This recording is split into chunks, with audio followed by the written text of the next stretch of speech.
बिस्मिल्लाहिर्रहमानिर्रहीम, अस्सलाम वालेकुम नाज़रीन कराम, मैं हूं मखदूम शहाबुद्दीन और आप देख रहे हैं अफगान अपडेट्स विद शहाब। उम्मीद करता हूं आप सब लोग बखैर व आफियत होंगे और जहां भी होंगे अपने अहले खाना समेत खुश भी होंगे और महफूज भी। नाज़रीन कराम, वादिये पंजशेर पर तालिबान की फतह और उसके बाद भारत का और भारतीय मीडिया का बेबुनियाद और घटिया प्रोपेगेंडा के पाकिस्तान के एसएसजी कमांडोज और पाकिस्तान की एयरफोर्स ने तालिबान को वादिये पंजशेर फतह करने में मदद फराहम की। उसके बाद जो कुछ हुआ, जिस तरह से भारतीय मीडिया खुद एक्सपोज होकर रह गया, वो तो पूरी दुनिया ने देख लिया। लेकिन अब उसी को बुनियाद बनाकर ना सिर्फ काबुल के अंदर एहतजाज हुआ, काबुल के अंदर पाकिस्तानी सिफारत खाने पर धावा बोला गया और वहां पर मुजाहिरीन को मुंतशिर करने के लिए, पाकिस्तान मुखालिफ एहतजाज के लोगों को मुंतशिर करने के लिए अफगान तालिबान को फायरिंग करनी पड़ गई। लेकिन नाज़रीन कराम, अब यह मामला सिर्फ अफगानिस्तान और पाकिस्तान के अंदर नहीं रहा, बल्कि ईरान इस सिचुएशन में मुकम्मल तौर पर कूद पड़ा है। कल ईरान के वजीर खारजा की स्टेटमेंट आई जिसमें उन्होंने पाकिस्तान का भी मुबहम सा जिक्र किया, लेकिन आज पाकिस्तानी सिफारत खाना जो तेहरान में मौजूद है उस पर धावा बोला गया है। अफगानिस्तान के मामले को लेकर एक नया तूफान खड़ा हो चुका है और ईरान ने एक सुर्ख लकीर, एक रेड लाइन खींच दी है अफगान इशू के अंदर।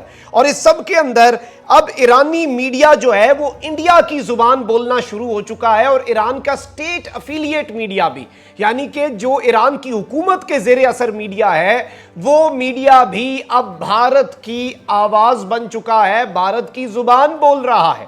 ईरान को आखिर अचानक मसला क्यों दरपेश आया और एक इंतहाई अहम इजलास से चंद घंटे पहले तेहरान के अंदर पाकिस्तानी सिफारत खाने के बाहर क्या कुछ होता रहा, उसका वीडियो क्लिप भी मेरे पास मौजूद है ईरान के अंदर से एक्सक्लूसिवली, जो मैं आपके साथ शेयर करूंगा। और आखिर ईरान के कंसर्न्स क्या हैं, ईरान आखिर इस नहज पर क्यों पहुंचा है और ईरान इस वक्त इस कदर खौफजदा क्यों है कि वो ही ईरान जो 3 साल पहले भारत की जुबान बोलता था, पिछले 3 साल में चाइना के साथ कोलैबोरेशन और पाकिस्तान के साथ ताल्लुकात बेहतर हुए, आखिर ईरान वो जुबान बोलना क्यों शुरू हो चुका है, इसका हम बहुत तफसील में एनालिसिस करेंगे और आपके सामने तमाम मुहर्रिकात रखेंगे कि क्या वजूहात हो सकती हैं with proof and with evidence. आपने इस वीडियो को मिस नहीं करना, इंतहाई मालूमाती और इंतहाई इंफॉर्मेटिव वीडियो होने वाली है। जिन लोगों ने अभी तक चैनल को सब्सक्राइब नहीं किया उनसे मेरी यह दरखास्त है कि चैनल को लाजमी सब्सक्राइब कर लें, बेल आइकन को प्रेस कर दें ताकि आने वाली तमाम तर वीडियोस आप तक पहुंचती रहें और इसी तरह आपका और मेरा यह साथ बरकरार रह सके। नाज़रीन कराम, अगर बात की जाए कि कल के दिन में ईरानी वजीर खारजा ने जो स्टेटमेंट दी, सबसे पहले तो उन्होंने 2-3 बातें बड़ी अहम की जिनके ऊपर आप निशान लगा के उन्हें हाईलाइट कर सकते हैं और उन्हें आने वाले वक्त के लिए भी संभाल के रख सकते हैं। यानी कि जो 3 इंपॉर्टेंट टेकअवेज थे उनकी स्टेटमेंट में से, वो मैं आपके सामने रख देता हूं। पहला, उन्होंने कहा हम वादिये पंजशेर में तालिबान की पेशरफ्त और तालिबान के हमले की मजम्मत करते हैं। नंबर 2, उन्होंने कहा कि वहां पर नॉर्दर्न अलायंस के कमांडर्स की शहादत, अल्फाज पर गौर कीजिएगा, उनकी शहादत पर हम इजहार अफसोस करते हैं। और तीसरा, उन्होंने कहा कि हम पाकिस्तान की इन्वॉल्वमेंट जो है वादिये पंजशेर के अंदर उसे इन्वेस्टिगेट करेंगे, उसके ऊपर हम नजर रखे हुए हैं और हम उसके ऊपर अपनी तहकीकात करेंगे और फिर उस पर अपना बयान जारी करेंगे। भारतीय मीडिया झूठा साबित हो गया, आपके सामने फैक्ट चेकिंग भी आ गई, उन्होंने वीडियो गेम की फुटेज, अमेरिका की फुटेज, जो कुछ उन्होंने अपना तमाशा लगाया।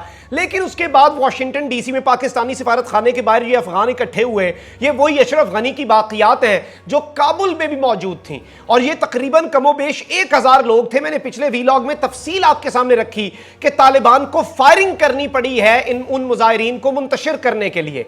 लेकिन यह मामला यहां तक नहीं रुका, ईरान जो है वो इस सब के अंदर कूद पड़ा है और आज ईरान के अंदर भी कुछ सिचुएशन हुई है और इस सारी की सारी सूरत हाल के अंदर अरब मीडिया, इंडियन मीडिया इस सब के ऊपर क्या कह रहा है, ईरान को आखिर मसला क्या बना है, ईरान को आखिर इशू क्या हुआ है पाकिस्तान से, ये डिटेल्स बड़ी आम हैं जिन पर हम नजर रखते हैं। सबसे पहले आप ये देखें, hours before Pakistan is to host a virtual conference of regional foreign ministers neighbours of Afghanistan which would have China, Iran, Uzbekistan, Tajikistan and Turkmenistan in participation.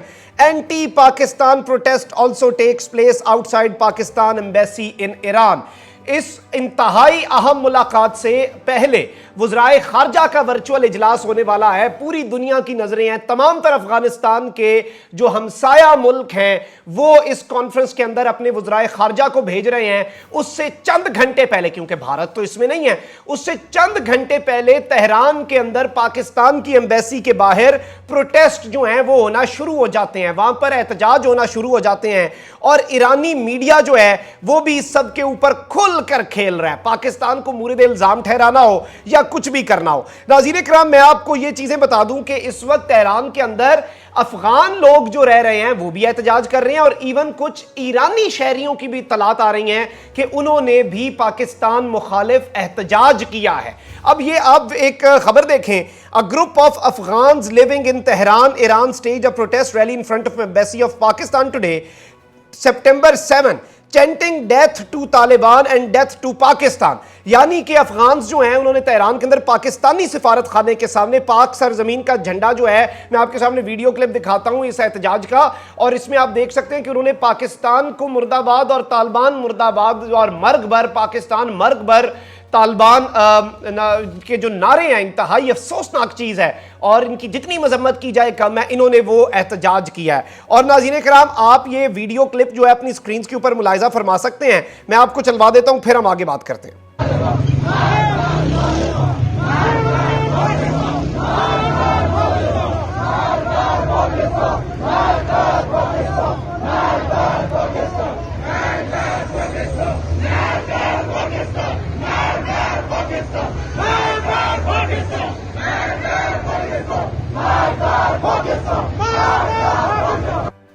नाज़रीन कराम, आपने ये वीडियो क्लिप जो है ये एक्सक्लूसिवली अपनी स्क्रीन के ऊपर देखा। ये तेहरान से अब से कुछ देर पहले के मनाजिर जो हैं हमने आपके लिए हासिल किए और आपके सामने पेश किए हैं। इसके अलावा ईरानियन मीडिया की अगर बात की जाए तो आप जरा ये देखें, according to some sources the Taliban destroyed the tomb of Ahmad Shah Massoud in Panjshir valley.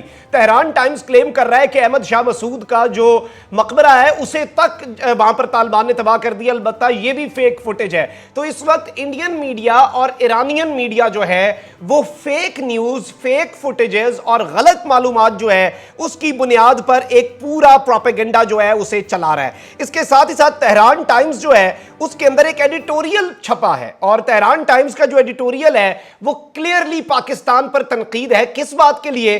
कल वजीर खारजा इनका बोला, परसों क्या हुआ था? परसों रात वजीर आजम पाकिस्तान इमरान खान को सऊदी अरब के वली अहद मोहम्मद बिन सलमान, यूएई के वली अहद मोहम्मद बिन जैद और कतर के अमीर जो हैं, इन तीन अहम तरीन रहनुमाओं ने कॉल्स की। कतर से ईरान को ज्यादा मसला हो ना हो, लेकिन ईरान को प्रॉब्लम होगी सऊदिया और यूएई से कि इनसे क्यों अफगान इशू डिस्कस हो रहा है। अलबत्ता पाकिस्तान क्लियर कर चुका है। पाकिस्तान पिछले 3 साल में इन अरब ममालिक को यह समझाने में कामयाब हुआ कि भाई ईरान से दोस्ती का मतलब आपसे दुश्मनी नहीं है, आपसे दोस्ती का मतलब ईरान से दुश्मनी कभी भी नहीं होगा। लेकिन इस सब के अंदर अब ऐसा लग रहा है कि ईरान पॉजिटिव दोस्त बन गया है कि जी आप अरब से दोस्ती रखेंगे तो हमारे साथ फिर आपकी नाराजगी है, और उसे अपने जहन में बिठा चुका है इस वक्त ईरान। और ईरान को यह चीज इस वक्त हजम नहीं हो रही कि पाकिस्तान उनसे क्यों कर रहा है। अलबत्ता हम तो क्लियर कर चुके हैं, और पहले ईरान इस चीज को सफर कर चुका है। अरब ममालिक सबको प्रेशराइज करते थे और पाकिस्तान तो अब प्रेशर में नहीं आएगा। हमने 3 साल अरबों को नाराज रखा,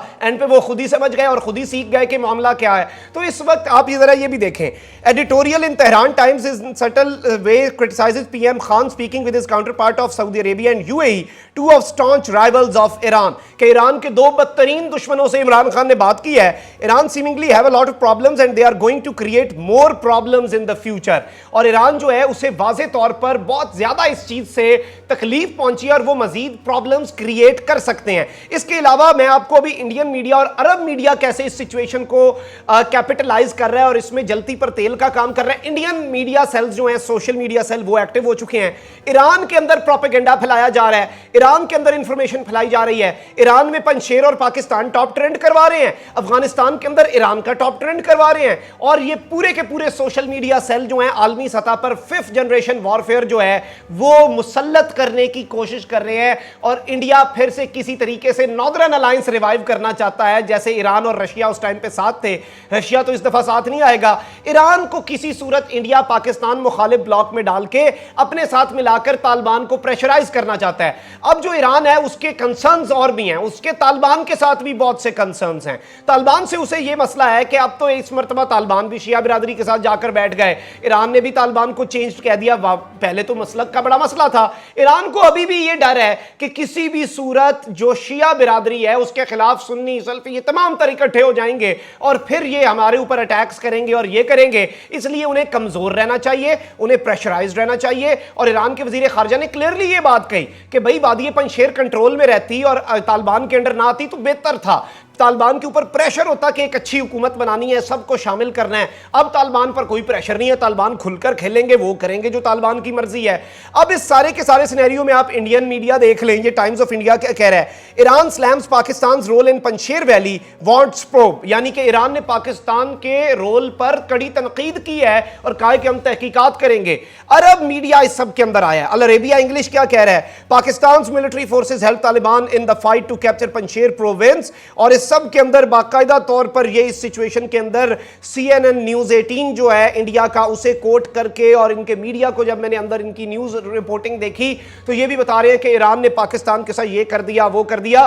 तो ऑब्वियसली अरब ममालिक का भी इसमें फायदा है, इंडिया का भी इसमें फायदा है। नुकसान में अगर कोई मुल्क रहेगा तो वो ईरान रहेगा और ईरान को ये बात समझनी होगी, ईरान को भारतीय प्रोपेगेंडे का शिकार नहीं होना होगा और ईरान जो है उसे चीजों को देखकर चलना होगा। रशिया के कितने फड्डे थे, रशिया तो सीधा चल रहा है तालिबान के साथ, चाइना तालिबान के साथ सही चल रहा है और ईरान ने अभी चाइना के साथ 25 साल मुआहदा किया, तारीख का सबसे बड़ा इन्वेस्टमेंट की डील हुई है। और ऑब्वियसली चाइना किसी सूरत नहीं चाहेगा कि पाकिस्तान के साथ ईरान अपने ताल्लुकात खराब करे, तो ईरान के लिए प्रॉब्लम्स क्रिएट हो सकती हैं। और ये एक पूरे की पूरी मुनज़्ज़म साजिश के तौर पर ईरान और पाकिस्तान को आमने सामने लाने की कोशिश है, जिसे नाकाम बनाना होगा।